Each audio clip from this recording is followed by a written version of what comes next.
Hey everyone, great to see you back. We're talking about the difference between double in Java. Sounds simple, right? But the details actually matter, especially when you're building real-world applications or working with Java collections. Getting started, let's make things easier to follow. Go ahead and create a new file named doubleexample.java. We'll write all our code there step by step. Or, if you prefer copy-pasting, the full code is linked in the description, but I recommend typing it out with me. You'll remember it better that way. Let's begin with the fundamental difference. Double is a primitive type. It stores 64-bit floating point numbers like 123.456 or 0.0001. It's fast and memory efficient, but it doesn't have any built-in behaviors. On the other hand, double, with a capital D, is an object. That means you can call methods on it, use it with generic classes, and even assign it null. Let's highlight a few key contrasts. Double is primitive. It's lightweight and ideal for performance-critical code. Double is a class, giving you access to methods and useful features.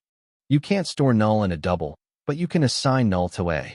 Use double when you're doing calculations and performance matters. Use double when you're working with data structures like ArrayList or APIs that need objects. Autoboxing and unboxing.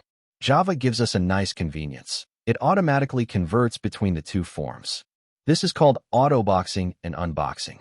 Here's what that looks like. Pretty smooth, right?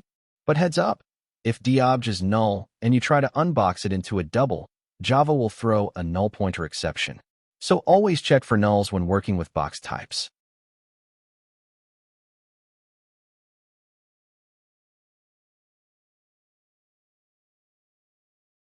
Since double is a full-fledged class, you get access to a bunch of helpful methods. parseDouble converts a string to a primitive double. valueOf returns a double object. Compare tells you if one number is greater or smaller. isNaN checks if the value is not a number. isInfinite checks for infinite values. Double value extracts the primitive from a double.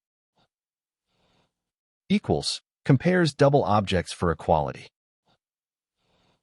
Max, min, sum, quick math helpers. That's your intro to double versus double. Now it's your turn.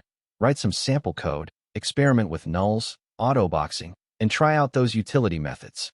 It's the best way to solidify your understanding. Hope this was helpful. Don't forget to like, subscribe, and check the description below for links, documentation, and source code.